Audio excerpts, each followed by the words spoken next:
Habari kubwa za kiuchumi na nishati zimetufikia hivi sasa kutokea Uturuki na Marekani, ambapo Uturuki imeingia mkataba mkubwa wa miaka almost 20 wa gesi asilia iliyosafirishwa kwa njia ya LNG na kampuni ya Marekani Mercuria.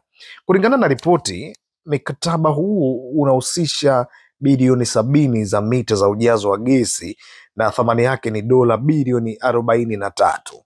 Hatua hii inakuja baada ya Rais Donald Trump kumshauri rais wa Uturuki ndugu Recep Tayyip Erdogan kwamba nchi yake ibakie mbali na gesi ya Urusi. Ni wazi kwamba mkataba huu unaashiria mpangilio mpya wa kisiasa na kiuchumi, ambapo Uturuki inapanua ushirikiano wake na Marekani katika nyanja ya nishati.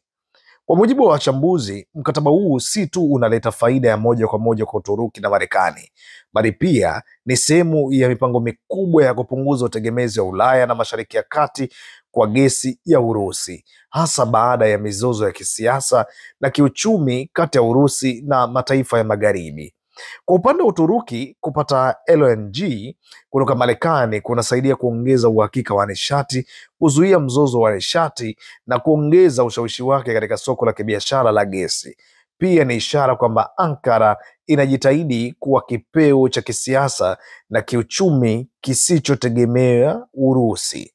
Hata hivyo, wapo wanaonya kwamba mkataba huu mkubwa unaweza kuwa changamoto kwa Urusi, ambayo bado inakuwa mtoaji mkubwa wa gesi kwa Ulaya, na unaweza kuibua migogoro mipya ya kisiasa na hata kiuchumi.